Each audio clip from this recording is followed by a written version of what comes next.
What's going on, YouTube? So it's that time. It's been a while since I've seen you guys. I've been a few weeks since I got back from home time. But in this video, I'm going to go ahead and do the 3-month review of what I think about TransAm. I'm going to talk about the miles, the pay, home time, expectations, and we also recently got a raise. So let me talk about expectations before I get into this. And a little disclaimer, you know, when I'm doing a review, I want to let you guys know that it's hard to do a review on a company when you're new to the industry. So I guess what I'm trying to say is I really still, because I'm new, don't understand fully the trucking industry. So I find it hard for someone to do a review on a company when they don't really know how the logistics industry runs. But I'm going to give you my personal review of what I think. Okay, because what I noticed is there's a lot of people giving crappy reviews, and you can tell with their attitude right away that they got a bad attitude. They had a bad attitude before they started, and they had a bad attitude when they left. And as a matter of fact, when you look up some of these people after they left, if you click on their name, you're not going to find any other reviews from other different companies because they didn't go anywhere else. No one else took them. So, you know, I'm not going to sit here and badmouth the company I work for. If you're looking for that to happen in this video, that's not going to happen. What I will do is give you my honest review from my point of view, and maybe my expectations aren't realistic. Maybe that's not how the logistics industry works. I don't know, but here it goes. So with the expectations, let's talk about that. So, you know, some of you guys are coming in here thinking that, you know, you want $1,000 a week, over $1,000 a week, but you wanted to be able to go home every two or three weeks, and you expect to be home on time every single time. And you know, I don't see that happening with any company. Personally, I think those expectations are unrealistic, and I think it's bullshit that some of you guys hold it to a trucking company to meet those expectations. That's like going into a brand new car dealership, not having any money to put down, having shitty credit, and you're wanting a brand new car with no down payment, low interest rate, and a low monthly payment. I mean, you know, what you're asking for isn't realistic. Okay?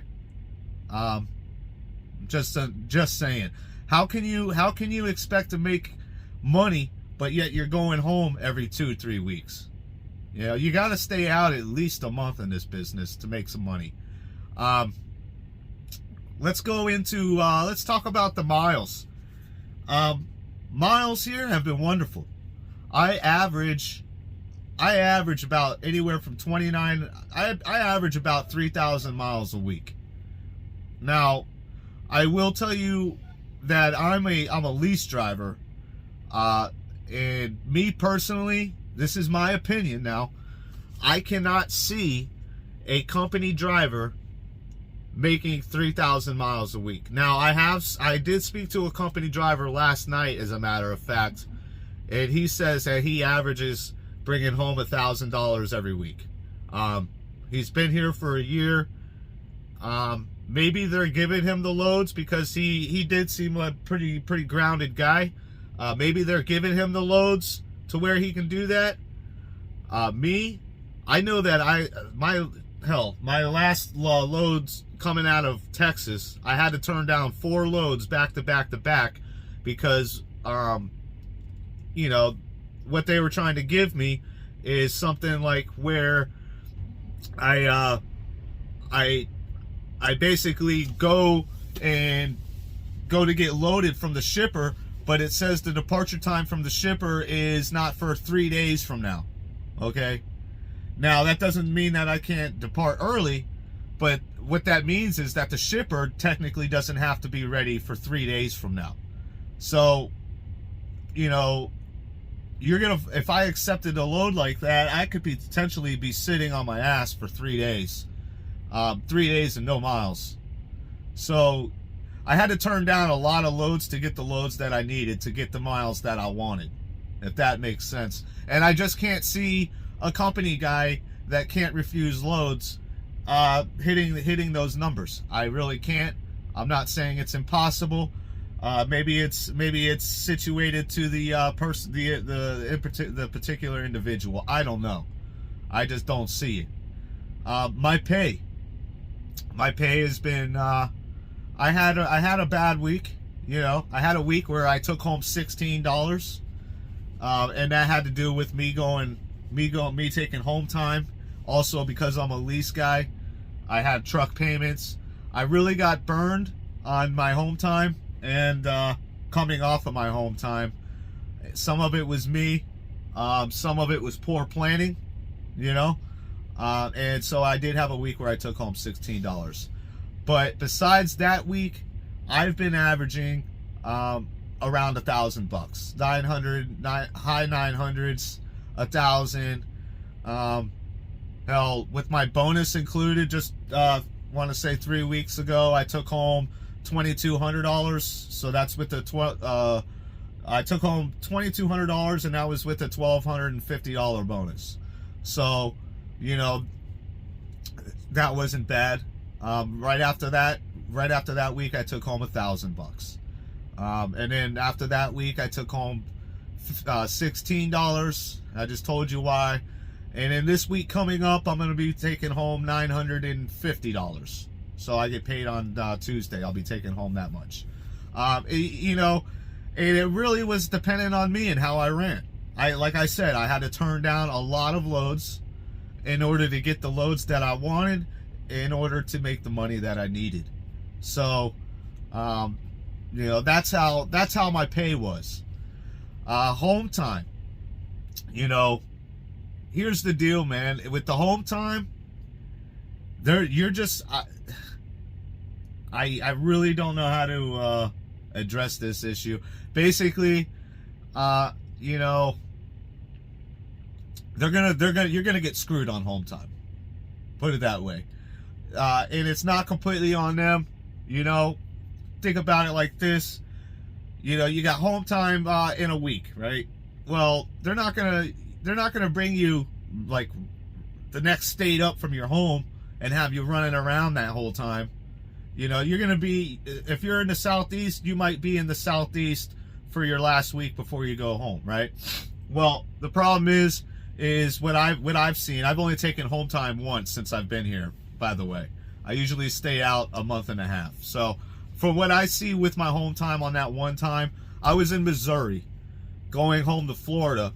They routed me to Georgia to pick up a load, or I'm sorry, drop off a load. And basically, once I had that load dropped off, I was at a dead end. They didn't have anything for me coming out of Georgia into Florida to get me home on time, at least. It's not to say that they couldn't get something for me, but they didn't have anything for me to get me home on time. Yeah, I was aggravated as hell. I was, you know. Did I call up and bitch? Absolutely. You know. But also at the same time, you got to remember, this is the logistics industry. You know. It's almost I'm not going to say impossible, but it's asking for a lot to say, hey, look, I'm in Missouri right now. I want to be home. I'm in Missouri on Tuesday. I want to be home on, or let's say Monday. I want to be home on Wednesday, and I need to be home at 12 o'clock, by 12 o'clock. You know, I mean, come on. You got to get a load that's going to be dropping off at that time, picking up. They're not going to just send you, they're not going to send you home without you taking a load. So, in my case, they had a load for me. It was going to be, it was going to make me take home time a day late. and I didn't want to take home time a day late. So my options were deadhead 500 miles and at my own expense and pay for the fuel, or wait until, excuse me, damn, or wait until 5 o'clock in the afternoon the next day to get a live load, get loaded, go drop it off in Jacksonville, get unloaded there, and then head home. So, you know, even with that, I wouldn't even have been home until 2 days later. You know, I got people that took off work waiting for me, stuff like that. I needed to get home. I went ahead and paid it. It cost me $650 to get home. Cost me $650 to get home. Okay? So, yeah, I was pissed off about it. But that was my choice, I suppose. You know? I feel like the planning could have been done a little bit better. Why send me to Georgia with nothing to back it up? You know, they had 2 days. But, you know, the world doesn't revolve around me, I suppose. So I got home. I did what I had to do. And coming out of home time, it was real slow. I ended up sitting at shippers for quite a bit. That stuff you can't really predict. All you can do is mark, you know, there's an app called Doc 411. So what I do is when I show up at these crappy shippers and receivers, it allows you to review them and mark down what your wait time was, how long your load time was, and also add personal comments. How is the parking there? How is the lighting there? Stuff like that. It's called Doc 411. So when I go to a crappy place, well, not just a crappy place, but any of these shippers and receivers, I use the Doc 411. I leave a personal review and I notate it. So that way when I get a load down the future, I look it up in Doc 411. If I had a bad experience there, I turn the load down. You know, that's as much as you can do as far as dealing with these guys. You know, you go there one time, it's a crappy experience. You know, you can just mark it down so that way you don't have a crappy experience in the future. Just nip it in the butt, turn it down, and keep on going. So that's what I've been doing to try to avoid it. So like I said, some of them are unavoidable. Phone calls. Now this is, I don't know if this is particular with TransAm. This is what I'm saying about the logistics industry. You know, I can't say TransAm is a shitty company because I'm getting all these ridiculous phone calls. But what I can tell you is that it's ridiculous. I don't know if any other company does it, but I get phone calls constantly. I get phone calls. I've mentioned it in my other videos. I get phone calls if I'm a reefer load. It says set it for 26 degrees. Set the reefer for 26. I'll set the reefer for 26. Have it on continuous. I'll get a phone call right at, like, as soon as I hit the road. They're saying that they have a different temperature setting for the BOL, and that they want me to send a copy of my basically the bills of lading. They want me to stop my vehicle, email them a copy of the BOL so that they can confirm that I'm doing my job right. You know, and it happens all the time. It pisses me off. You know, call the fucking shipper and ask them if the temperature on the BOL matches. You know, don't bother me. I'm fucking driving. So I don't know. I get calls in the middle of the night when I'm sleeping. I get calls for any little thing. It's constant phone calls. What they got is an auto dialer system. So if anything flags for whatever reason, they're gonna keep calling. And you know, my experience is with some of these, well, I'll say with the majority of the DMs, they're actually just as annoyed with it as we are. You could tell that they're embarrassed. One of the first things they say is, "Look, you know, I'm on an automated dialer. I know I just called you." You know, I've had phone calls where it was literally, I've had 3 phone calls within 10 minutes, and it was the same person. You know, so obviously their software, their dialer that they're using, it's definitely not the best. But they're just as embarrassed. They're like, "Look, I'm sorry," you know. Yeah, so I'll get phone calls like that. And you get some of these DMs that are just dicks. they're, you know, they think it's funny. And then, oh, don't forget to get out and look, you know. Some of these people, I swear, man, they got them right out of the fucking customer service department. You know, they're basically glorified telemarketers. And then there's the majority of them that actually are good at their job, but some of them just don't. You know, that's getting onto the subject with these DMs. I swear, some of these guys don't know how to run a clock. You know, I might have 4 hours of drive time for a day because I'm working off recaps. All I got is 4 hours. So, you know, I can, at 50 miles an hour, I'm looking at doing 200 miles for that day, and they're giving me a load where it's expected that I'm able to do a full day, 550, 500, you know, and it's just not the case. You know, look at my clock, for Christ's sakes. So, you know, I think the communication system could definitely use some improvement. Yeah, you know, turning down, I think I've covered some of that. You know, if you're gonna make the miles here, especially as a lease guy, you got to know what to turn down, what to keep.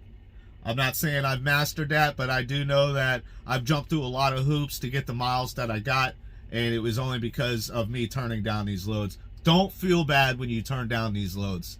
That's what I did. I'll turn down like 2 back-to-back, 3 back-to-back, and then it's like, oh, well, I really got to take this 4th one. I really think I'm pissing these planners off in the DMs. And I probably am. But my experience is every time I take a load that I'm just taking because I don't want to piss people off, I'm the one that ends up eating it. You know? That $16 check that I took for that week, they didn't take a $16 check home. They get paid whatever they get paid every week. It's the same amount, you know? Or it fluctuates, I don't know. But they take home a decent paycheck. They don't take home $16, I can tell you that. So when you start taking home $16 a week, then you can start being pissed off when I turn down loads. That's how I'm looking at it from now on. Period. Okay? And, you know, your clock, you know, you just got to be able to learn to manage your clock. I've been working off recaps.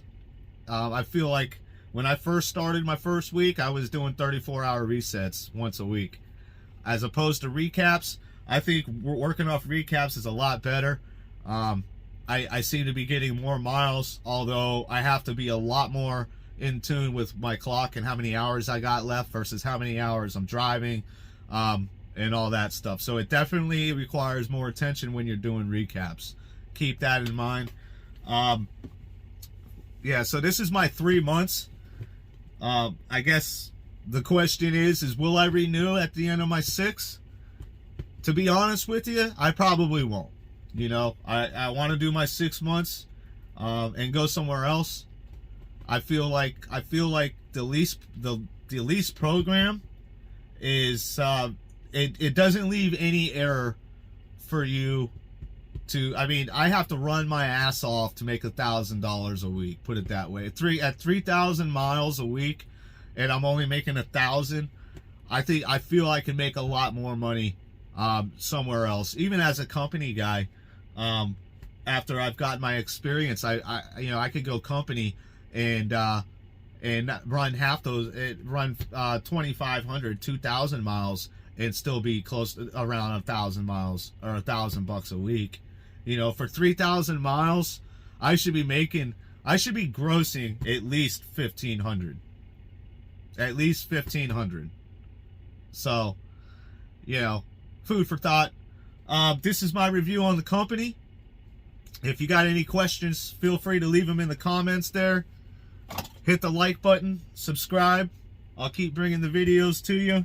And if you guys want me to expose my pay, I know I had one guy in the comments asking. He said he wants to see proof. I have no problem showing you proof. I don't understand why you wouldn't just take my word for it. I mean, I'm being completely honest with you guys. If I was trying to lie about shit, I'd be telling you, you know, it's great. I make 1,000 every week. I wouldn't told you that I made $16. But whatever. That's your deal or whatever. So yeah, if you like these videos, hit the like button, subscribe. Peace. I'm out.